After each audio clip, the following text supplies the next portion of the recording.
ನಮಸ್ಕಾರ. T20 ವಿಶ್ವಕಪ್ fever ವಿಶೇಷ ಕಾರ್ಯಕ್ರಮಕ್ಕೆ ಸ್ವಾಗತ. ನಾನು Hemakumar.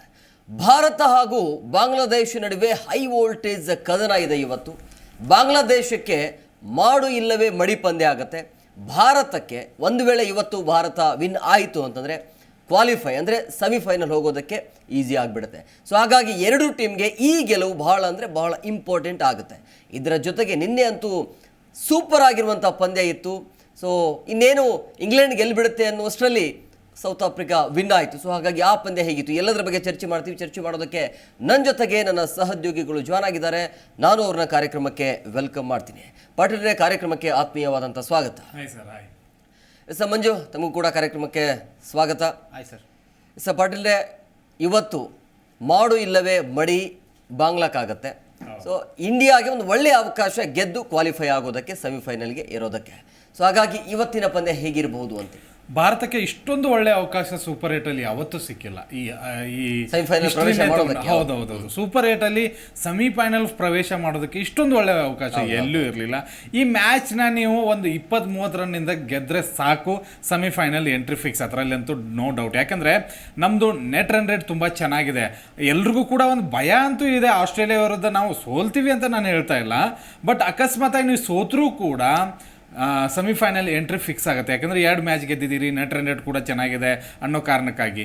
But net run rate ಎಷ್ಟು ಇಂಪಾರ್ಟೆಂಟ್ ಆಗುತ್ತೆ ಅಂದರೆ ಇವತ್ತಿನ ಪಂದ್ಯದಲ್ಲೂ ಕೂಡ ಹೇಳ್ತೀನಿ, ನೀವು ಗೆದ್ದರೂ ಕೂಡ ಒಂದು 20-30 ರನ್ ಮಾರ್ಜಿನ್ನೇ ತೊಗೊಳ್ಳಿ. ಯಾಕೆಂದರೆ ನೀವೇನು ದೊಡ್ಡ ತಂಡದ ಜೊತೆ ಆಡ್ತಾ ಇಲ್ಲ. Australia, England, South Africa, West Indies ಇಂಥದ್ರಲ್ಲಿ ಆಡ್ತಾ ಇಲ್ಲ.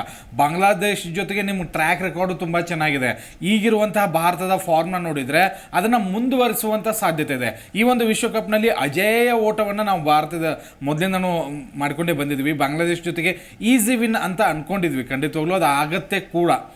ಒಂದು ಇದರಲ್ಲಿ ಸಮಸ್ಯೆಗಳು ಕಾಡ್ತಾ ಇಲ್ವಾ? ಖಂಡಿತವಾಗ್ಲೂ ಕಾಡ್ತಾ ಇದೆ. ಯಾಕಂದರೆ ಓಪನಿಂಗ್ ಸ್ಲಾಟ್ನಲ್ಲಿ ನಮಗೆ ರನ್ನೇ ಬರ್ತಾ ಇಲ್ಲ. ಬಟ್ ಇಲ್ಲಿ ಇನ್ನೊಬ್ಬ ಸಿರಾಜ್ ಆಟಗಾರನ ಕಳೆದ ಪಂದ್ಯದಲ್ಲಿ ಕೂರಿಸಿದ್ರು, ಅಲ್ಲಿ ನಮಗೆ ಭಯ ಕೂಡ ಸ್ಟಾರ್ಟ್ ಆಗಿತ್ತು. ಹರ್ಷದೀಪ್ ಆರಂಭದಲ್ಲೇ ಹೊಡಿಸ್ಕೊಳ್ಳೋಕೆ ಸ್ಟಾರ್ಟ್ ಮಾಡಿಬಿಟ್ರು. ಅಂಥದ್ರಲ್ಲಿ ಸಿರಾಜ್ನ ಆಡಿಸ್ಬೇಕಾ ಬೇಡವಾ ಅನ್ನೋದು ಕೂಡ ಒಂದು ಪ್ರಶ್ನೆ ಈಗ. ಯಾಕೆಂದರೆ ಹಾರ್ದಿಕ್ ಪಾಂಡ್ಯ ಅವರಿಂದ ನೀವು ಓಪನಿಂಗ್ ಬೌಲಿಂಗ್ ಮಾಡಿಸ್ತಾ ಇಲ್ಲ ಅಂತಂದರೆ ನೀವಲ್ಲಿ ಬುಮ್ರಾ ಕಡೆಯಿಂದ ಮತ್ತು ಹರ್ಷದೀಪ್ ಕಡೆಯಿಂದ 2 ಓವರ್ ಕಂಪಲ್ಸರಿ ಮಾಡಿಸ್ಲೇಬೇಕು. ನಿಮಗೆ ಡೆತ್ ಓವರ್ಸ್ನಲ್ಲಿ ಒಂದು ಸ್ವಲ್ಪ ಕಷ್ಟ ಆಗ್ಬೋದು. ಯಾಕಂದರೆ ಮಧ್ಯಮ ಕ್ರಮಾಂಕದಲ್ಲಿ ಅಂದರೆ 12-13 ಓವರಲ್ಲಿ ಒಬ್ಬ ಯಾವುದಾದ್ರೂ ಬ್ಯಾಟರ್ ಸೆಟ್ಲ್ ಆದ ಅಂದರೆ ನೀವು ಅಲ್ಲಿ ಬುಮ್ರಾನ ವಾಪಸ್ ತರಬೇಕು. ಹಾಗಿದ್ರೆ ಡೆತ್ ಓವರ್ಸ್ನಲ್ಲಿ ಯಾರನ್ನ ಆಡಿಸ್ತೀರಾ ನೀವು? ಈ ಪ್ರಶ್ನೆ ಕೂಡ ಅಲ್ಲಿ ಕಾಡಿಸ್ತಾ ಇದೆ. ಅದನ್ನು ನೋಡ್ಕೋಬೇಕು. ಯಾಕೆಂದರೆ 3 ಪರ್ಫೆಕ್ಟ್ ಬೌಲರ್ಗಳನ್ನ ಆಡಿಸ್ತಾ ಇದ್ದಿದ್ದು ನನಗೇನೋ ಸರಿ ಹೊಂದಿತ್ತು. ಬಟ್ ಕುಲ್ದೀಪ್ ಯಾದವ್ ಬೇಡವಾ ಬೇಕವಾ ಇದು ಕೂಡ ಪ್ರಶ್ನೆ. ಯಾಕಂದರೆ ಅವಕಾಶ ಕೊಟ್ಟಿದ್ರು ತುಂಬ ಚೆನ್ನಾಗಿ ಬಳಸ್ಕೊಂಡಿದ್ದಾರೆ. ಬಟ್ ಈಗ ಅದನ್ನು ಬದಲಾವಣೆ ಮಾಡ್ತಾರಾ ಇಲ್ವಾ, ಅದು ಒಂದು ಕನ್ಫ್ಯೂಷನ್ ಇದೆ. ಹಾಗಂತ ಹೇಳಿ ಬಾಂಗ್ಲಾದೇಶ್ ತುಂಬ ಸ್ಟ್ರಾಂಗ್ ಇದೆಯಾ? ನೋ, ನನಗೇನು ಅನಿಸ್ತಾ ಇಲ್ಲ. ಈ ಒಂದು ವಿಶ್ವಕಪ್ನಲ್ಲಿ ಶ್ರೀಲಂಕಾ ಅವ್ರನ್ನ ಮಣಿಸಿದ್ರು, ಖಂಡಿತವಾಗ್ಲೂ ಅದಕ್ಕೊಂದು ಕ್ರೆಡಿಟ್ ಕೊಡೋಣ. ಬಟ್ ಯಾರು ಫಾರ್ಮ್ನಲ್ಲಿದ್ದಾರೆ ಅಂತ ಹುಡುಕ್ತಾ ಹೋದರೆ 2-3 ಜನ ಅಷ್ಟೇ. ಭಾರತದ ಆಗಿಲ್ಲ. ಓಪನಿಂಗ್ ಸ್ಲಾಟ್ನಲ್ಲಿ ರೋಹಿತ್ ಶರ್ಮಾ ಒಂದು ಮ್ಯಾಚ್ ಆಡಿದ್ರು ಕೂಡ ಕೊಹ್ಲಿ ಒಂದು ಸ್ವಲ್ಪ ಫ್ಲಾಪ್ ಇದ್ದಾರೆ. ಅದನ್ನು ಬಿಟ್ಟರೆ ಪ್ರತಿಯೊಬ್ಬ ಆಟಗಾರರು ಕೂಡ ಅವರವ್ರ ಕೊಡುಗೆಯನ್ನು ಕೊಡ್ತಾನೆ ಇದ್ದಾರೆ. ಮಧ್ಯಮ ಕ್ರಮಾಂಕದಲ್ಲಿ ರವೀಂದ್ರ ಜಡೇಜನ್ ನನ್ನ ಯಾಕೆ ಪರಿಗಣಿಸಲ್ಲ ಅಂದರೆ ಹೆಚ್ಚಿನ ಅವಕಾಶಗಳು ಸಿಕ್ಕಿಲ್ಲ ಬ್ಯಾಟಿಂಗ್ ವಿಭಾಗದಲ್ಲಿ, ಅದಕ್ಕೋಸ್ಕರ ಅವ್ರನ್ನ ಪರಿಗಣಿಸಲ್ಲ. ಅದನ್ನು ಬಿಟ್ಟರೆ ಉಳಿದವರು ಎಲ್ಲರೂ ಫಾರ್ಮ್ನಲ್ಲಿ ಇದ್ದಾರೆ. 2 ತಂಡಗಳಿಗೆ ಹೋಲಿಸಿಕೊಂಡ್ರೆ ಪರ್ಫೆಕ್ಟ್ ದಿ ಬೆಸ್ಟ್ ಟೀಮ್ ಅಂತ ಅನ್ನಿಸ್ತಾ ಇರೋದು ಭಾರತ. ಇಲ್ಲಿ ಬಾಂಗ್ಲಾದೇಶದಲ್ಲಿ ಮೈನಸ್ಗಳು ಜಾಸ್ತಿ ಇದೆ. ಬೌಲಿಂಗ್ ವಿಭಾಗ ಸ್ವಲ್ಪ ನೀವು ಸ್ಟ್ರಾಂಗ್ ಅಂತ ಅನ್ನಿಸ್ಬೋದು. ಯಾಕಂದರೆ ಮೊದಲ ಸುತ್ತಿನ ಪಂದ್ಯಗಳಲ್ಲಿ ಎದುರಾಳಿಯನ್ನು ತುಂಬ ಚೆನ್ನಾಗಿ ಕಟ್ಟಿ ಹಾಕಿದ್ದಾರೆ ಅವರು. ಬಟ್ ಆದರೆ 2ನೇ ಸುತ್ತಿನ ಮೊದಲ ಪಂದ್ಯದಲ್ಲೇ ಎಡವಿರೋದ್ರಿಂದ ಆ ಒಂದು ಪ್ರೆಷರ್ ಇರುತ್ತೆ. ಮತ್ತು ಇವತ್ತು ಮಾಡು ಇಲ್ಲವೇ ಮಡಿ ಪಂದ್ಯ ಅವರಿಗೆ ಖಂಡಿತವಾಗ್ಲೂ ಮಡಿನೇ ಆಗುತ್ತೆ, ಏನು ನೋ ಡೌಟ್ ಅದರಲ್ಲಿ. ಬಟ್ ಭಾರತ ಒಂದು ಒಳ್ಳೆ ವಿನ್ನ ತೊಗೋಬೇಕು. ಅಷ್ಟಿಷ್ಟಲ್ಲ, ಒಂದು 30 ರನ್ನು ಅಥವಾ 5-6 ವಿಕೆಟು ಇಂಥ ಒಂದು ವಿನ್ನ ತೊಗೊಂಡ್ರೆ ಖಂಡಿತವಾಗ್ಲೂ ಸೆಮೀಸ್ ಹಾದಿ ಫಿಕ್ಸ್ ಅಂತ ಇದ್ದಾರೆ. ಇನ್ನೂ ಒಂದು ಹೇಳ್ಬಿಡ್ತೀನಿ ಲಾಸ್ಟಲ್ಲಿ, ಎಲ್ರಿಗೂ ಕೂಡ ಒಂದು ಭಯ ಏನು ಸ್ಟಾರ್ಟ್ ಆಗಿಬಿಟ್ಟಿದೆ ಅಂತಂದರೆ ನಾವು ಒಂದು ಏನಾದರೂ ಗೆಲ್ಲಿಲ್ಲಪ್ಪ ಲೀಗಲ್ಲಿ ಅಥವಾ ಸೂಪರ್ ಏಟಲ್ಲಿ ಎಲ್ಲೋ ಒಂದು ಮ್ಯಾಚ್ ಸೋಲಿಲ್ಲ ಅಂದರೆ ನಾವು ವಿಶ್ವಕಪ್ನೇ ಗೆಲ್ಲಲ್ಲ ಅನ್ನೋದು ತಲೆ ಕೂತ್ಕೊಂಡ್ಬಿಟ್ಟಿದೆ ಜನರಿಗೆ. ಆಸ್ಟ್ರೇಲಿಯಾ ಜೊತೆಗೆ ಅದು ಆಗಲಿ ಅಂತ ಬೇಡ್ಕೊಳ್ತಾ ಇರೋರು ತುಂಬ ಜನ ಇದ್ದಾರೆ. ಅವ್ರ ಮನಸ್ಸಿಗೆ ಯಾಕೆ ನೋವು ಪಡೋದು, ಅಥವಾ ಈ ಒಂದು ಒಳ್ಳೆ ರನ್ ರೇಟಿಂದ ಗೆದ್ದು ಬೇಕಾದ್ರೆ ಸೋತ್ರೂ ಕೂಡ ಪರವಾಗಿಲ್ಲ ಅನ್ನೋದು ಒಂದು ಲೆಕ್ಕಾಚಾರ. ಇನ್ನೊಂದು ಅಜೇಯರಾಗಿ ಹೋಗಿ ನಾವು ಗೆದ್ದರೆ ಇನ್ನೂ ಕೂಡ ಡಬಲ್ ಸಂತೋಷ ಇರುತ್ತೆ, ತ್ರಿಬಲ್ ಸಂತೋಷ ಇರುತ್ತೆ. ಅದು ಆಗಲಿ ಅಂತಲೂ ಕೂಡ ನಾನು ಬೇಡ್ಕೋತೀನಿ. ಮಂಜು, ಈಗ ವಿರಾಟ್ ಕೊಹ್ಲಿ ಮತ್ತು ರೋಹಿತ್ ಶರ್ಮಾಗೆ ಒಂದು ಒಳ್ಳೆಯ ಅವಕಾಶ ಫಾರ್ಮ್ಗೆ ಬರೋದಕ್ಕೆ ಬಾಂಗ್ಲಾದೇಶ ವಿರುದ್ಧವಾಗಿ. ಯಾಕಂದರೆ ಈ ಹಿಂದೆ ನೋಡಿದಾಗ, ಹಿಸ್ಟ್ರಿ ನೋಡಿದಾಗ ಬಾಂಗ್ಲಾದೇಶ ವಿರುದ್ಧ ಅತಿ ಹೆಚ್ಚು ಗೆದ್ದಿರುವಂಥ ಟೀಮ್ ಇಂಡಿಯಾನೇ. ಸೊ ಹಾಗಾಗಿ 13 ಪಂದ್ಯಗಳನ್ನೇನು ಆಡಿದ್ದಾರೆ T20. ಅದರಲ್ಲಿ 12 ಪಂದ್ಯ ನಮ್ಮ ಟೀಮ್ ಇಂಡಿಯಾನೇ ಗೆದ್ದಿರೋದು. ಹಾಗಾಗಿ ಈಸಿಯಾಗಿ ಫ್ರೀ ಹ್ಯಾಂಡ್ಲಿ ಆಗಿ ಇದ್ರೆ ಅಂದರೆ ಓಪನಿಂಗಲ್ಲಿ ರೋಹಿತ್ ಮತ್ತು ವಿರಾಟ್ ಕೊಹ್ಲಿಯಿಂದ ಬಂದರೆ ಇನ್ನೂ ಬ್ಯಾಟಿಂಗ್ ಲೈನ್ ಅಪ್ ಸ್ಟ್ರಾಂಗ್ ಆಗಿಬಿಡುತ್ತೆ. ಸೊ ಹಾಗಾಗಿ ಒಂದು ಒಳ್ಳೆಯ ಅವಕಾಶನ ವಿರಾಟ್ ಕೊಹ್ಲಿ ಮತ್ತೊಮ್ಮೆ ಅವರಿಗೆ ಫಾರ್ಮ್ ಬರೋದಕ್ಕೆ. ಸರ್, ವಿರಾಟ್ ಕೊಹ್ಲಿ ಬಗ್ಗೆ ಹೇಳ್ತೀನಿ. ಯಾಕೆ ಅಂತಂದರೆ ಸುಮಾರು ವರ್ಷಗಳ ಹಿಂದೆ ಫುಲ್ ಅವ್ರು ಏನೋ ಒಂದು ಸ್ಟೇಟ್ಮೆಂಟ್ ಕೊಡ್ತಾರೆ, ನಾನು ಕ್ರಿಕೆಟಲ್ಲಿ ಕಾನ್ಸಂಟ್ರೇಷನ್ ಕೊಡೋಕ್ಕಾಗ್ತಿಲ್ಲ. ಸೊ ಆ ಒಂದು ಕಾನ್ಸಂಟ್ರೇಷನಿಂದ ಏನು ಮಾಡ್ತಾರೆ ಅಂದರೆ ಹೊರಗೊಂದು ಏನು ಮಾಡ್ತಾರೆ, ಟೋಟಲಾಗಿ ಶತಕದ ಮೇಲೆ ಶತಕ, ಒಟ್ಟು ಏನಂದರೆ ರನ್ ಮಿಷಿನ್ ಅಂತೇಳಿ ಪ್ರೂವ್ ಮಾಡ್ತಾರೆ ಮತ್ತೆ. ಸೊ ಅದು ಈ ಒಂದು ಸೀರೀಸಲ್ಲಿ ಆಗ್ತಾ ಇಲ್ಲ. ಸೊ ಏನಾಗಿದೆ, ಪಿಚ್ ಬಗ್ಗೆ ಮಾತಾಡೋದಾದರೆ ಪಿಚ್ಚು ಒಂದು ವೇರಿಯೇಷನ್ ಸಿಗುತ್ತೆ. ಒಬ್ಬರು ಬ್ಯಾಟಿಂಗ್ ಚೆನ್ನಾಗಿತ್ತು ಅಂದರೆ ಒಬ್ರದ್ದು ಬೌಲಿಂಗ್ ಫಾರ್ಮಿಗೆ ಬರ್ತಾ ಇದ್ದಾರೆ. ಸೊ ಹಂಗೇ ವಿರಾಟ್ ಕೊಹ್ಲಿ ಬಗ್ಗೆ ನಾನು ಹೇಳೋದಾದರೆ ಅವರು ಯಾವಾಗ್ಲೂ ಕಿಂಗೆ ಸರ್. ಯಾವಾಗಲೂ ಒಂದು ಸಲ ಫಾರ್ಮಿಗೆ ಬಂದರು ಅಂದರೆ ಎಷ್ಟೇ ಸ್ಕೋರ್ ಇರಲಿ, ನೋಡಿ ನಾವು ಹೋದ ಸಲ ಪಾಕಿಸ್ತಾನದ ಮೇಲೆ ಎಂಥ ಮ್ಯಾಚ್ ಗೆಲ್ಸ್ಕೊಟ್ರು. ಈ ನಿನ್ನೆ ಮ್ಯಾಚಲ್ಲೂ ಅಷ್ಟೇ ಅಫ್ಘಾನಿಸ್ತಾನ ಮೇಲೆ ಸೊ 2 ಅಂಕಿ ದಾಟಿರಲಿಲ್ಲ ಅದು 3 ಮ್ಯಾಚಲ್ಲಿ. ಸೊ ಮೊನ್ನೆ ಮ್ಯಾಚಲ್ಲಿ 2 ಅಂಕಿ ದಾಟಿದ್ರು. ಸೊ ಒಂದು ಕಾನ್ಫಿಡೆಂಟ್ ಇದೆ, ವಿರಾಟ್ ಕೊಹ್ಲಿ ಅವ್ರ ಫಾರ್ಮಿಗೆ ಒಂದಾಯಿತು. ಸೊ ಇನ್ನೊಬ್ಬರು ಬೇಕು, ರೋಹಿತ್ ಶರ್ಮಾ. ಸೊ ಅವರು ನಾವು ಬಂದರೆ ಅಂದರೆ ಸೊ ಟಾಪ್ ಆರ್ಡ್ರ್ ನಮ್ಮದು ಸ್ಟ್ರಾಂಗ್ ಆಗೇ ಇದೆ. ನೆಕ್ಸ್ಟ್ ಸರ್ ಹೇಳ್ದಂಗೆ ನಮ್ಮದು ಮಿಡ್ಲ್ ಆರ್ಡ್ರ್ ಯಾವುದೇ ಒಂದು ಕೊರತೆ ಇಲ್ಲ. ಮಿಡ್ಲ್ ಆರ್ಡ್ರ್ ಆಗಲಿ, ಬೌಲರ್ ಆಗಲಿ, ಫೀಲ್ಡರ್ಸ್ ಆಗಲಿ ಯಾವುದೇ ಒಂದು ಕೊರತೆ ಇಲ್ಲ. So perfect team world cup ಗೆಲ್ಲೋದಕ್ಕೆ. ಸರ್ ಹೇಳಿದರು ಕೆಲವರು ಒಂದು ಮ್ಯಾಚ್ಗೆ ಸೋಲ್ಲಿ ಪಾಠ ಕಲೀಲಿ. ಸೊ ಸುಮಾರು ಪಾಠಗಳು ಕಲ್ತ್ಬಿಟ್ಟಿದ್ದಾರೆ ಸರ್ ಇಂಡಿಯಾದವ್ರು ಆಲ್ರೆಡಿ. ಈಗ ಯಾಕೆಂದರೆ ಸಣ್ಣ ಟೀಮಲ್ಲೂ ಲೋ ಸ್ಕೋರಲ್ಲಿ ಡಿಪೆಂಡ್ ಮಾಡುವಾಗ, ಸೊ ಚೇಸ್ ಮಾಡುವಾಗ ಭಾಳ ತ್ರಾಸಿಂದ ಗೆದ್ದಿರೋದು ನೋಡಿದ್ವಿ ನಾವು. ಈ ನ್ಯೂಯಾರ್ಕ್ ಬೇಡ ಅಂತ ಹೇಳ್ತೀರಾ, ನ್ಯೂಯಾರ್ಕ್ ಪಿಚ್ಗಳಲ್ಲಿ ನೋಡಿದ್ದೀವಿ. ಸೊ ಅಲ್ಲಿ ತಪ್ಪುಗಳು ತಿಳ್ಕೊಂಡಿದ್ದಾರೆ. ಯಾಕೆಂದರೆ ದೊಡ್ಡ ವೇದಿಕೆ ಅಂತ ಬಂದಾಗ ಕೆಲವೊಂದು ತಪ್ಪುಗಳನ್ನ ಹೇಳೋರು ಇದ್ದಾರೆ, ಕೆಲವರು ತಪ್ಪುಗಳನ್ನ ತಿದ್ಕೊಳ್ಳೋರು ಇದ್ದಾರೆ. ಸೊ ಅದನ್ನೆಲ್ಲ ತಿದ್ಕೊಂಡ ಮೇಲೇ ಸೂಪರ್ ಏಟಲ್ಲಿ ಒಂದು ಪ್ಲೇಸಲ್ಲಿ ನಿಂತಿದ್ದಾರೆ. ಸೊ ನಾನು ಹೇಳ್ತೀನಿ, ಯಾವುದು ಸೋಲ್ದಂಗೆ ಒಂದು ಕಪ್ ಹೊಡಿತಾರೆ ಅಂತ ಯಾವುದೇ ಒಂದು ಡೌಟ್ ಇಲ್ಲ, ಕಪ್ ಹೊಡಿತಾರೆ ಅಂತ ಹೇಳ್ಬೋದು ಸರ್. ಪಟೇಲ್, ಈಗ ಟೀಮ್ ಇಂಡಿಯಾ ಕಡೆಯಿಂದ ಇವತ್ತು ಏನಾದರೂ ಬದಲಾವಣೆ ಆಗುವಂಥ ಸಾಧ್ಯತೆ ಇರುತ್ತೆ? ಯಾಕಂದರೆ ಇಲ್ಲಿ ಶಿವಮ್ ದುಬೆ ಕಡೆಯಿಂದ ಅಷ್ಟೊಂದು ಪರ್ಫಾರ್ಮ್ ಬರ್ತಾ ಇಲ್ಲ. ಒಂದು ಮ್ಯಾಚ್ ಆಡಿದ್ದಾರೆ, ಬಟ್ ಅವ್ರನ್ನ ಕೂರಿಸುವಂಥ ಸಾಧ್ಯತೆಗಳಿಲ್ಲ. ಯಾಕೆಂದರೆ ಬಾಂಗ್ಲಾದೇಶದಲ್ಲೂ ಕೂಡ ಒಳ್ಳೆ ಸ್ಪಿನ್ನರ್ಸ್ಗಳು ಇರೋದ್ರಿಂದ ನನಗನ್ಸಿದ ಮಟ್ಟಿಗೆ ದುಬೈ ಅವ್ರನ್ನ ಏನು ಕೂರಿಸಲ್ಲ ಅಂತ ಅಂದ್ಕೊಂಡಿದ್ದೀನಿ. ಯಾಕೆಂದರೆ ಕಳೆದ ಪಂದ್ಯದಲ್ಲಿ 10 ನೋಡಿದ್ರು, ಅದಕ್ಕಿಂತ ಮುಂಚೆ ಒಂದು 32 ರನ್ಗಳನ್ನು ಹೊಡೆದು ಸಾಥ್ ಕೊಟ್ಟಿದ್ರು. ಬಟ್ ಇಲ್ಲಿ ಬೇರೆ ಆಟಗಾರನ ನೀವು ಯಾರನ್ನ ಕೂರಿಸ್ಬೇಕು ಅಂತ ನೋಡಿದ್ರೆ ಯಾರೂ ಸಿಗ್ತಾ ಇಲ್ಲ, ನನಗೂ ಕೂಡ ಸಿಗ್ತಾ ಇಲ್ಲ. ನೀವು ಅಕ್ಷರ್ ಪಟೇಲ್ ಅಂತ ಸಡನ್ಲಿ ಎಲ್ಲರೂ ತಲೆಗೆ ಬರ್ಬೋದು, ಬಟ್ ಎಷ್ಟು ರನ್ ಕಂಟ್ರೋಲ್ ಮಾಡ್ತಾ ಇದ್ದಾರೆ, ವಿಕೆಟ್ಸ್ ಕೂಡ ತೆಗಿತಾ ಇದ್ದಾರೆ. ಮತ್ತು ಕಳೆದ ಪಂದ್ಯದಲ್ಲಿ ಫಿನಿಶಿಂಗ್ ಹಂತವನ್ನು ಕೂಡ ಕೊಟ್ಟಿದ್ದಾರೆ. ಕಳೆದ ಪಂದ್ಯದಲ್ಲಿ 12 ರನ್ಗಳನ್ನು ಕೂಡ ಗಳಿಸಿದ್ರು. ಇಲ್ಲಿ ಓಕೆ, ಕುಲ್ದೀಪ್ ಯಾದವ್ ಬೇಕಾ ಅಥವಾ ಜೈಸ್ವಾಲ್ ಬೇಕಾ, ಎರಡೇ ಆಯ್ಕೆ ಇರೋದು ನಿಮಗೆ ಹತ್ರ. ಈಗ ಕುಲ್ದೀಪ್ ಯಾದವ್ ಕಳೆದ ಪಂದ್ಯದಲ್ಲಿ ತುಂಬ ಚೆನ್ನಾಗಿ ಆಡಿದ್ದಾರೆ, 2 ವಿಕೆಟ್ ತೊಗೊಂಡಿದ್ದಾರೆ. ಓಪನಿಂಗ್ ಸ್ಲಾಟ್ನಲ್ಲಿ ರನ್ ಬರ್ತಾ ಇಲ್ಲ, ಜೈಸ್ವಾಲ್ ಬರಲಿ ಅನ್ನೋದು ಒಂದು ಒಪಿನಿಯನು. ಬಟ್ ಏನು ಗೊತ್ತಾ, ರೋಹಿತ್ ಶರ್ಮಾ ಮತ್ತು ಕೊಹ್ಲಿ ಬಿಗ್ ಆಟಗಾರರು. ಅದರಲ್ಲಿ ಏನು ದೊಡ್ಡ ಆಟಗಾರರಿಗೆ ಒಂದು ಪಂದ್ಯಗಳು ಸಾಕು ನಿಮಗೆ ಕಮ್ ಬ್ಯಾಕ್ ಆಗೋದಕ್ಕೆ. ತುಂಬ ಹೋಪ್ ಇಟ್ಟಿರ್ತೀವಿ, ಕೆಲವೊಂದು ಸರಿ ಆಗುತ್ತೆ. 2-3 ವರ್ಷ ನಮಗೆ ವಿರಾಟ್ ಕೊಹ್ಲಿ ಫಾರ್ಮಲ್ಲಿ ಇಲ್ಲದೆ ಇರೋದನ್ನೇ ನಾವು ಸಹಿಸ್ಕೊಂಡಿದ್ದೀವಿ, ಇದರಲ್ಲೂ ಸಹಿಸ್ಕೊಳ್ಳೋಣ. ಒಂದು ಲೆಕ್ಕಾಚಾರದಲ್ಲಿ ರೋಹಿತ್ ಶರ್ಮಾ ಇವತ್ತು ಕಮ್ ಬ್ಯಾಕ್ ಆಗುವಂಥ ಎಲ್ಲ ಸಾಧ್ಯತೆಗಳು ಇದ್ದಾವೆ ಅಂತ ನಾನು ಕೂಡ ಅನ್ಕೋತೀನಿ. 3-4 ಪಂದ್ಯಗಳ ವೈಫಲ್ಯ ಅವರನ್ನು ಖಂಡಿತವಾಗ್ಲೂ ಬರುತ್ತೆ. ಕಳೆದ ಪಂದ್ಯದಲ್ಲಿ 24 ರನ್ ಹಾಕಿ ಚೆನ್ನಾಗಿ ಆಡ್ತಾ ಇದ್ರು, ಬಟ್ ಪಿಚ್ ಆ ಒಂದು ಏನು ಗೊತ್ತಾ, ವೈಡ್ ಹೋಗ್ತಾ ಇರೋ ಬಾಲ್ನ ಪದೇ ಕೆದಕ್ತಾ ಇರೋದೇ ರೋಹಿತ್ ಶರ್ಮಾ. ಅದನ್ನೊಂದು ರೋಹಿತ್ ಶರ್ಮಾ ಮತ್ತು ಇಬ್ಬರು ಸೇಮ್ ವಿಕೆಟ್ನೇ ತೊಗೊಳ್ತಾ ಇರೋದು. ಆ T20ಲಿ ಏನು ಗೊತ್ತಾ, ಪ್ರತಿಯೊಂದು ಬಾಲ್ನ ಹೊಡಿಬೇಕು ಅನ್ನೋವಂಥ ಒಂದು ಮಹದಾಸೆ ಇದ್ದೇ ಇರುತ್ತೆ. ಬಟ್ ಕೆಲವೊಂದು ಸರಿಗೂ ಆ ಬಾಲರ್ ಏನು ಟ್ರ್ಯಾಕ್ ಏನು ರಿಕ್ವೈರ್ ಮಾಡ್ತಾ ಇದೆ ಅದನ್ನು ಕೂಡ ನೋಡ್ಕೋಬೇಕಾಗತ್ತೆ. ಓಪನಿಂಗ್ನಲ್ಲಿ ಹೊಸ ಬಾಲ್ ಇರೋದ್ರಿಂದ ಸ್ವಿಂಗ್ ಜಾಸ್ತಿ ಆಗುತ್ತೆ, ಅದು ಎಲ್ರಿಗೂ ಗೊತ್ತು. ಇವರು ಟೆಸ್ಟ್ ಆಟಗಾರರೇ ಆಗಿರೋದ್ರಿಂದ ಖಂಡಿತವಾಗ್ಲೂ ಅದನ್ನು ನೀಟಾಗಿ ನಿಭಾಯಿಸ್ತಾರೆ ಅಂತ ನಾನು ಅಂದ್ಕೊಂಡಿದ್ದೆ. But back to back fail ಇನ್ನು ಜಾಸ್ತಿ ದಿನ ನಡೆಯಲ್ಲ. ಎಲ್ರಿಗೂ ಕೂಡ ಎಕ್ಸ್ಪೆಕ್ಟೇಷನ್ ಇದೆ, ಮಾಡಲೇಬೇಕು. ನೀವು ಯಾವುದೋ ಸರಣಿಯಲ್ಲಿ ಆಡ್ತಾ ಇಲ್ಲ, 5 ಮ್ಯಾಚ್ ಇದೆಯಪ್ಪ, 3 ಮ್ಯಾಚಲ್ಲಿ ಫೇಲ್ ಆದ್ವಿ, ಇನ್ನು 2 ಮ್ಯಾಚಲ್ಲಿ ಆಡಿದ್ರು ಆಯಿತು, ಅಥವಾ ಆಗದಿದ್ರು ಕೂಡ ನೆಕ್ಸ್ಟ್ ಮ್ಯಾಚಿಗೆ ನೀವು ಕೂರಿಸ್ಬೋದು. ಹಾಗೆ ಆಗೋಕ್ಕಾಗಲ್ಲ. ನೀವು ಕಂಟಿನ್ಯೂ ವಿಶ್ವಕಪ್ ಮುಗಿಯೋತನ ನೀವಿಬ್ಬರೇ ಇರಲೇಬೇಕು, ಆ ತಂಡವನ್ನು ಮುನ್ನಡೆಸಲೇಬೇಕು. ಇವರಿಬ್ಬರಿಗೂ ಫಾರ್ಮ್ ಬರೋದು ಎಷ್ಟರ ಮಟ್ಟಿಗೆ ಇಂಪಾರ್ಟೆಂಟ್ ಅಂದರೆ, ಫಾರ್ಮ್ ಬಂದರೆ ಮಾತ್ರ ನಾವು ಸೆಮಿಫೈನಲ್ ಎಂಟ್ರಿ ಅಥವಾ ಆ ಸೆಮಿಫೈನಲ್ ದಾಟಿ ಮುನ್ನುಗ್ತೇವೆ ಹೊರತು ಇವರಿಬ್ಬರು ಆಡಲಿಲ್ಲ ಅಂದರೆ ಭಾಳ ಕಷ್ಟ ಇದೆ ವಿಶ್ವಕಪ್ ವಿನ್ ಆಗೋದು. ಹಾಗಾದರೆ ಇವತ್ತಿನ ಪಂದ್ಯದಲ್ಲಿ ಭಾರತದ 11ರ ಬಳಗ ಅಂದರೆ ಪ್ಲೇಯಿಂಗ್ 11 ಯಾವ ರೀತಿಯಾಗಿ ಇರಬಹುದು ಬಾಂಗ್ಲಾದೇಶ ವಿರುದ್ಧ ಅಂತೇಳಿ? ಯಾಕಂದರೆ ನನ್ನ ಪ್ರಕಾರ ಏನೂ ಚೇಂಜಸ್ ಇರೋದಿಲ್ಲ, ಬಟ್ ಇರೋದು ಟೀಮ್ ಅಂತೂ ಚೆನ್ನಾಗಿದೆ, ಅದರಲ್ಲಿ ಏನು ಚೇಂಜಸ್ ಇರಲ್ಲ. ಬಾಂಗ್ಲಾದೇಶದ ನೋಡ್ಕೊಂಬಿಡೋಣ. ಯಾಕಂದ್ರೆ ನಮ್ಮ ಜೊತೆಗೆ ಆಡ್ತಾ ಇದ್ದಾರೆ ಇವತ್ತಿನ ಪಂದ್ಯದಲ್ಲಿ. ಅಷ್ಟೇನು ಇಂಪ್ರೆಸಿವ್ ಆಗಿ ಏನು ಕಂಡಿಲ್ಲ ಈ ಒಂದು ಬಾಂಗ್ಲಾದೇಶ ಕೂಡ. ಇಲ್ಲೂ ಕೂಡ ಓಪನಿಂಗ್ ಸ್ಲಾಟ್ನಲ್ಲಿ ತುಂಬ ಪ್ರಾಬ್ಲಮ್ಸ್ ಇದ್ದಿದ್ದನ್ನು ನಾವು ನೋಡಿದ್ದೀವಿ. ಹಸೀನ್ ತಮೀಬ್ ಮತ್ತು ಹುಸೇನ್ ಸೆಂಟೋ ಇವರಿಬ್ಬರ ನಡುವೆ ಪಾರ್ಟ್ನರ್ಶಿಪ್ ಇದುವರೆಗೂ ಕೂಡ ಬಂದಿಲ್ಲ. ಆಸ್ ಅ ಕ್ಯಾಪ್ಟನ್ ಆಗಿ ಸ್ಯಾಂಟೋ ಒಂದು 2 ಪಂದ್ಯಗಳಲ್ಲಿ ಕೈ ಹಿಡಿದಿದ್ದಾರೆ ಅಷ್ಟೇ. ಅದು 30 ಮೇಲೆ 40 ಮೇಲೆ ಹೋಗೇ ಇಲ್ಲ ಈ ಆಸಾಮಿ.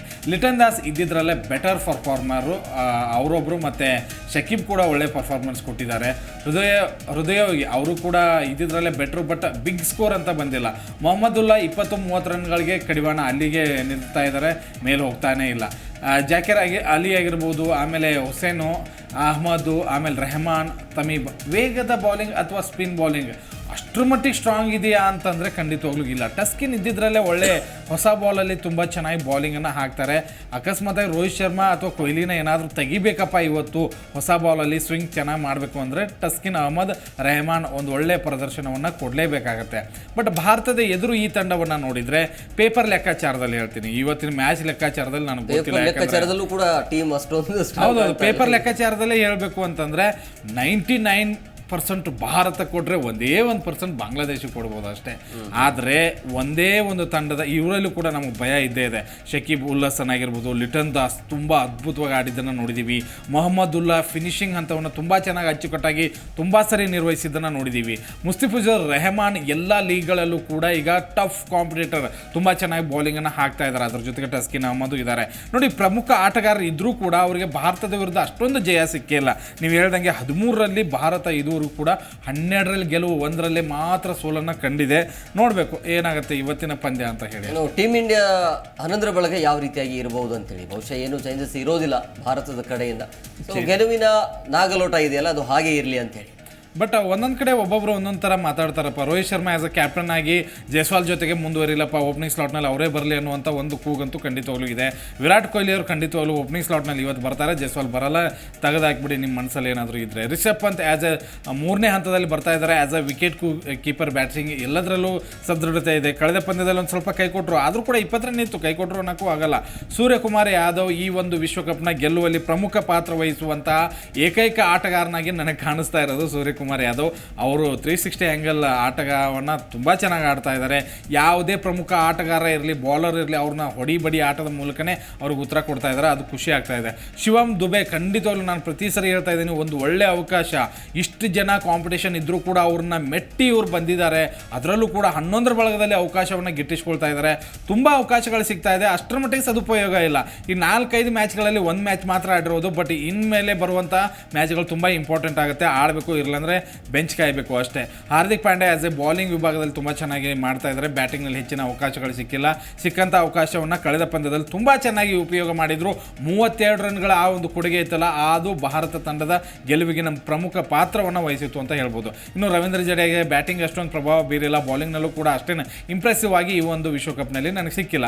ಅಕ್ಷರ್ ಪಟೇಲ್ ದಿ ಬೆಸ್ಟ್, ನನಗನ್ಸಿದ ಮಟ್ಟಿಗೆ ಜಡೇಜಾಕ್ಕಿಂತ ಒಳ್ಳೆ ಪರ್ಫಾರ್ಮೆನ್ಸ್ ಇವ್ರದ್ದಿದೆ. ಬೂಮ್ರಾ, ಹರ್ಷದೀಪ್, ಕುಲ್ದೀಪ್ ಯಾದವ್ ಕಳೆದ ಪಂದ್ಯದ ಹೀರೋಗಳು ಅಂತ ಹೇಳ್ಬೋದು. ಅದರಲ್ಲೂ ಕೂಡ ಬೂಮ್ರಾ ಅವ್ರನ್ನ ಎಷ್ಟು ಅಂತ ಹೊಗಳೋದ್ರಿ. ಒಬ್ಬ ಕೊಹ್ಲಿ, ಇನ್ನೊಬ್ಬ ಬೂಮ್ರಾ, ಈ ಇಬ್ಬರು ಆಟಗಾರನ್ನ ವರ್ಲ್ಡ್ ಕ್ರಿಕೆಟ್ನಲ್ಲಿ ಈಗ ಪೂಜಿಸ್ಬೋದು. ಒಬ್ಬ ಬೌಲರ್ ಆಗಿ, ಒಬ್ಬ ಬ್ಯಾಟ್ಸ್ಮನ್ ಆಗಿ ಇಂಡಿಯಾದವರಂತೂ ತುಂಬ ಗೌರವ ಇಟ್ಟಂಥವ್ರು. Harshdeep Singh as a opening ಸ್ಲಾಟ್ನಲ್ಲಿ ಬೌಲಿಂಗ್ ನನಗೆ ಇಷ್ಟ ಇಲ್ಲ. ಖಂಡಿತವಾಗ್ಲೂ ಈತ ಸಿರಾಜ್ ಅವ್ರನ್ನ ರಿಪ್ಲೇಸ್ ಮಾಡ್ತಾನೆ ಅನ್ನೋದು ನನಗೇನೋ ಇಲ್ಲ.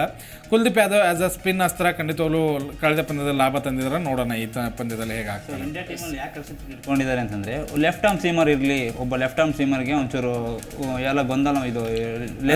ಓಪನಿಂಗ್ ಸ್ಲಾಟ್ನಲ್ಲಿ ಬರ್ತಾ ಇಲ್ಲ, ರನ್ ಕೊಡ್ತಾ ಇದ್ದಾರೆ, ಜಾಸ್ತಿ ವಿಕೆಟ್ ರನ್ ಬಿಟ್ಟು ಕೊಡ್ತಾ ಇದ್ದಾರೆ ಅಂತ. ಡೆತ್ ಓವರ್ಸ್ನಲ್ಲಿ ಚೆನ್ನಾಗಿ ಆಗ್ತಾರೆ. ಏನ್ ಅನ್ಸುತ್ತೆ ಈ ಟೀಮ್ ನೋಡಿದಾಗ ಏನಾದರೂ ಬದಲಾವಣೆ? ಯಾವುದೇ ಒಂದು ಡೌಟ್ ಇಲ್ಲ. ಅದೇ ಸರ್ ಹೇಳ್ದಂಗೆ ಶಿವಮ್ ದುಬೆ ಆಪರ್ಚುನಿಟಿನ ಮಿಸ್ ಮಾಡ್ಕೊತಾ ಇದ್ದಾರೇನೋ ಅನಿಸುತ್ತೆ ಒಂದು ಕಡೆ. ಸೊ ಪ್ಲೇಯಿಂಗ್ ಲೈನ್ ಒಂದ್ಸಲ ಚಾನ್ಸ್ ಸಿಕ್ಕಾಗ ಅವರು ಒಂದು ಪ್ರತಿಭೆನ ತೋರಿಸ್ಬೇಕು. ತೋರಿಸಿಲ್ಲ ಅಂತಂದರೆ ಇನ್ನು ಬ್ಯಾಕ್ ಆಗೋವಂಥದ್ದು. ಯಾಕಂದರೆ ಇನ್ನೂ ಬೆಂಚ್ ಕಾಯೋರಿದ್ದಾರೆ ಭಾಳ ಜನ.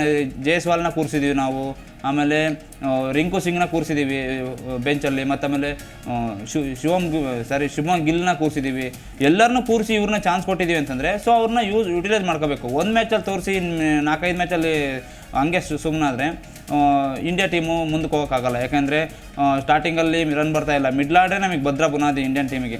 ಆ ಭದ್ರಾ ಬುನಾದಿನೇ ಒಂಚೂರು ಏನಾದರೂ ಎಡ್ವರ್ಟ್ ಮಾಡಿದ್ರೆ ಸೊ ಎಲ್ಲೋ ಒಂದು ಕಡೆ ಮಿಸ್ ಆಗುತ್ತೆ. ಶಿವಮ್ ದುಬೆ ಮಿಸ್ ಮಾಡ್ಕೊಳ್ದೆ ಯೂಸ್ ಮಾಡ್ಕೊಳ್ಳಿ ಅಂತ ಹೇಳ್ತೀನಿ. ಪಾಟೀಲ್ ಈ ಟೀಮ್ನ ನೋಡಿದಾಗ, ಇಂಡಿಯಾ ಟೀಮ್ನ ನೋಡಿದಾಗ ಈ ಟೀಮ್ನ ಯಾವ ಟೀಮ್ ಕೂಡ ಸೋಲಿಸಲ್ಲ ಅನ್ನೋದು ಮೇಲ್ನೋಟಕ್ಕೆ ಗೊತ್ತಾಗ್ತಾ ಇದೆ. ಸೊ ಹಾಗಾಗಿ ಇವತ್ತಿನ ಪಂದ್ಯ ಭಾರತಕ್ಕೆ ಈಸಿಯಾಗಿ ಗೆದ್ರೆ ಸೀದಾ ಈಸಿ ಇದೆ. ನಾವು ಕೆಲವೊಂದು ಮಾತುಗಳನ್ನ ಹೇಳ್ಬೋದು. ಈಗ T20 ಏನಾಗುತ್ತೆ ಹೇಳಕ್ ಬರಲ್ಲ, ಗೆಲ್ಬೋದು ಬಟ್ ನಮಗೆ ಏನೋ ಚಾನ್ಸೇ ಇಲ್ಲ, ನೀವು ಗೆಲ್ಲೇಬೇಕು. ಯಾಕಂದ್ರೆ ಆಸ್ಟ್ರೇಲಿಯಾ ಜೊತೆಗೆ ಇದ್ದಾಗ ನಿಮಗೆ ಮ್ಯಾಚು ಖಂಡಿತವಾಗ್ಲೂ ಪ್ರೆಷರ್ ಅಂತೂ ಇದ್ದೇ ಇದೆ ನಿಮಗೆ. ಈ ಮ್ಯಾಚ್ನ ಗೆದ್ಬಿಟ್ರೆ ನಿಮ್ಗೆ ಪ್ರೆಷರೇ ಇಲ್ವಲ್ಲ, ಈಸಿಯಾಗಿ ಆಡ್ಬೋದು. ರನ್ ರೇಟ್ನ ಚೆನ್ನಾಗೇ ಇದೆ. ಮೊದಲ ಪಂದ್ಯದಲ್ಲಿ ಒಂದು ದೊಡ್ಡ ವಿನ್ ಸಿಕ್ಕಾಗ ಈ ಪಂದ್ಯದಲ್ಲಿ ಈಸಿಯಾಗಿ ಗೆಲ್ರಪ್ಪ, 20-30 ರನ್ನಿಂದನೇ ಗೆಲ್ಲಿ ಅಥವಾ 2-3 ವಿಕೆಟಿಂದನೇ ಗೆಲ್ಲಿ. ನಿಮಗೆ ಪ್ಲಸ್ ರನ್ ರೇಟ್ ಇದ್ದಾಗ ಖಂಡಿತವಾಗ್ಲೂ ಆಸ್ಟ್ರೇಲಿಯಾ ವಿರುದ್ಧ ಅಕಸ್ಮಾತಾಗಿ ಸೋತರೂ ಕೂಡ ನಮ್ಗೆ ಈಸಿ ಹಾದಿ ಇದೆ. ಅದನ್ನ ಬಿಟ್ಟು ಇದನ್ನು ಕೂಡ ಬೆಟ್ಟದಂಗೆ ತಲೆ ಮೇಲೆ ತಗೊಂಡ್ಬಿಟ್ರೆ ಅವ್ರ ಪ್ರೆಷರ್ ಇರೋದು ನಮ್ಗಲ್ಲ, ಬಾಂಗ್ಲಾದೇಶ್ಗೆ. ಯಾಕಂದ್ರೆ ಅವ್ರು ಗೆಲ್ಲಲೇಬೇಕು. ಸೊ ಹಾಗಾಗಿ ಆ ಪ್ರೆಷರ್ನ ಅರ್ಥ ಮಾಡಿಕೊಂಡು ಫ್ರೀ ಆಗಿ ಟೀಮ್ ಇಂಡಿಯಾ ಪ್ರೆಷರ್ ಎಲ್ಲಿದೆ ನಾನು ಹೇಳ್ಬಿಡ್ತೀನಿ. ಈಗ ಭಾರತಕ್ಕೆ ಎಲ್ಲಿದೆ ಅಂದ್ರೆ ಓಪನಿಂಗ್ ಸ್ಲಾಟ್ ನಲ್ಲಿ ರನ್ ಬರ್ತಾ ಇಲ್ಲ, ಅದು ಒಂದು ಪ್ರೆಷರ್ ಇದೆ. ಆಮೇಲೆ ಏನು ಬಾಲಿಂಗ್ ವಿಭಾಗದಲ್ಲಿ ಏನು ಗೊತ್ತಾ, ಡೆತ್ ಓವರ್ಸ್ಗಿಂತ ತುಂಬ ಚೆನ್ನಾಗಿ ನಾವು ಬಾಲಿಂಗ್ ಆಗ್ತಾ ಇದ್ವಿ. ಓಪನಿಂಗ್ನಲ್ಲಿ ಬೂಮ್ರಾ ಬಿಟ್ಟರೆ ಬೇರೆ ಯಾರೂ ವಿಕೆಟ್ಸ್ ತೊಗೋತಾ ಇಲ್ಲ ನೋಡಿ. 6 ಓವರ್ಗಳಲ್ಲಿ ಬೇರೆ ಯಾರೂ ಬೌಲರ್ಗಳು ವಿಕೆಟ್ ತೊಗೋತಾ ಇಲ್ಲ, ಅದನ್ನು ಯಾರೂ ಇನ್ನೂ ಪರಿಗಣಿಸಿಲ್ಲ. ಅದು ಒಂದು ಸ್ವಲ್ಪ ಪ್ರಾಬ್ಲಮ್ ಇದೆ ನಮಗೆ. ಅದನ್ನೇನಾದರೂ ನಾವು ಸುಧಾರಿಸ್ಕೊಂಡ್ಬಿಟ್ರೆ ಸಾಕು. ಮತ್ತು ಇನ್ನೊಂದೇನು ಗೊತ್ತಾ, ಸೂರ್ಯನಿಗೆ ಕಂಪ್ಲೀಟ್ ಸಾಥ್ ಕೊಡೋರು ಯಾರೂ ಸಿಗ್ತಾ ಇಲ್ಲ. ಬರ್ತಾರೆ 10-20 ರನ್ ಹೊಡಿತಾರೆ, ಬಿಟ್ಟು ಹೋಗ್ತಾ ಇದ್ದಾರೆ. ಶಿವಮ್ ದುಬೆನೆ ಕೊಡ್ತಾ ಇಲ್ಲ. ನೀವು ಅಲ್ಲಿ ಏನು ಗೊತ್ತಾ, ಒಂದು ವಿಕೆಟ್ ಹೋದ್ಮೇಲೆ ಒಂದು 4 ಬಾಲ್ ಆದ್ರೂ ಡಾಟ್ ಆಗಿ ಆಗುತ್ತೆ ಅಥವಾ ಸಿಂಗಲ್ಸ್ ಬರುತ್ತೆ. ಆ ಒಂದು ಓವರ್ ಅಲ್ಲಿ ಬರೀ 6 ರನ್ 3 ರನ್ 4 ರನ್ ಹಿಂಗೆ ಬಂದಾಗ ನಿಮ್ಮ ರನ್ ರೇಟ್ 200 ದಾಟಬೇಕು ಅಂತ ಏನು ಟಾರ್ಗೆಟ್ ಹಾಕಿರ್ತೀರಲ್ಲ, ಅದು ಆಗಲ್ಲ. ಅದೇ ನಾವು ಕಳೆದ ಪಂದ್ಯದಲ್ಲಿ ಅನುಭವಿಸಿದ್ದು. ಅಫ್ಘಾನಿಸ್ತಾನದ ವಿರುದ್ಧ ನಾವು ಖಂಡಿತವಾಗ್ಲೂ 100-200 ರನ್ಗಳನ್ನು ದಾಟ್ತಿದ್ವಿ. ಬಟ್ ಬ್ಯಾಕ್ ಟು ಬ್ಯಾಕ್ ನೋಡಿ, ರೋಹಿತ್ ಆರಂಭದಲ್ಲಿ ಹೋಗ್ತಾರೆ, ಆಮೇಲೆ ಪಂತ್ ಹೋಗ್ತಾರೆ, ಆಮೇಲೆ ಕೊಹ್ಲಿ ಹೋಗ್ತಾರೆ, ಸೂರ್ಯನಿಗೆ ಯಾರು ಸಾಥ್ ಕೊಡಲಿಲ್ಲ. ದುಬೆ ಹೋಗ್ತಾರೆ, ಪಾಂಡ್ಯ ಹೋಗ್ತಾರೆ, ಜಡೇಜಾ ಹೋಗ್ತಾರೆ, ಅಕ್ಸರ್. ಕೊನೆಯ ತನಕನೂ ಕೂಡ ಒಂದು ಒಳ್ಳೆ ಪಾರ್ಟ್ನರ್ಶಿಪ್, ಬಿಗ್ ಪಾರ್ಟ್ನರ್ಶಿಪ್ ಬರದೇ ಇರೋದು ಪ್ರಾಬ್ಲಮ್ ಆಗ್ತಾ ಇದೆ. ಈ ಕಡೆಗೆ ಬಂದ್ಬಿಡೋಣ ಈಗ ಬಾಂಗ್ಲಾದೇಶ ಕಡೆಗೆ. ಇಲ್ಲಂತೂ ಯಾರೂ ಕೂಡ ಒಂದು ಪಾರ್ಟ್ನರ್ಶಿಪ್ ಇದುವರೆಗೂ ಕೊಟ್ಟೇ ಇಲ್ಲ. ಎಲ್ಲರೂ ಕೂಡ 20, 30, 40, ಒಬ್ರು ಕೂಡ 50 ಒಬ್ರು ಹೊಡೆದಿಲ್ಲ ಅನ್ಕೋತೀನಿ ಈ ಒಂದು ಸೀರೀಸ್ ನಲ್ಲಿ. ಶಕೀಬ್ ಒಂದು ಹೊಡೆದಿದ್ದಾರೆ. ಅದನ್ನ ಬಿಟ್ಟರೆ ಹೌದೌದು, ತಂಜೀಮ್ ತಮೀಮ್ ಇವರು ಮತ್ತೆ ಹುಸೇನ್ ಸೆಂಟು ಒಂದು ಪಾರ್ಟ್ನರ್ಶಿಪ್ ಬಂದಿಲ್ಲ ಇದುವರೆಗೂ. ಅದೇ ಸಮಸ್ಯೆ, ಓಪನಿಂಗ್ ಅಲ್ಲಿ ಅವರು ಬರ್ತಾ ಇಲ್ಲ. ಮತ್ತೆ ಒಬ್ಬ ಆಡಿದ್ರೆ 5 ಜನ ಆಡಲ್ಲ, ಅವರು ಒಬ್ನೇ ಆಡ್ಬೇಕು, ಇಲ್ಲ 5 ಜನ ಕೈ ಕೊಡ್ತಾರೆ. ಕೊನೆ ಟೈಮಲ್ಲಿ ಮೊಹಮ್ಮದುಲ್ಲಾ ಕ್ವಾಲಿಫೈ ಆಗೋದಕ್ಕೆ ಮೊಹಮ್ಮದುಲ್ಲಾ ಆಡಿದಕ್ಕೆ ಅದು ಗೆಲ್ತು. ಇಲ್ಲಾಂದ್ರೆ ಪಾಕಿಸ್ತಾನ ಒಳಗೆ ಬಂದಿರೋದು. ಸಾರಿ, ಇದು ಇನ್ನೊಂದು ಟೀಮ್ ಒಳಗೆ ಮೊಹಮ್ಮದುಲ್ಲಾ ಆಡಿ ಕೊನೆಗೊಂದು ಬಾಲ್ನ ಇಳಿಸ್ಕೊಂಡು 6 ಹೊಡ್ಕೊಂಡು ಚೆನ್ನಾಗಿ ಆಡಿ ಗೆಲ್ಸಿದ್ದಕ್ಕೆ ಒಂದು ಸೂಪರ್ 8 ಬಂದಿರೋದು ಬಾಂಗ್ಲಾ. ಇಲ್ಲಾಂದ್ರೆ ಅಲ್ಲೇ ಹೋಗಿರೋದು. ಖಂಡಿತ ಒಂದು ಒಳ್ಳೆ ಅವಕಾಶ ಭಾರತಕ್ಕಿದೆ, ಅದು ಬಿಟ್ಟಾಕೋಣ. ಬಟ್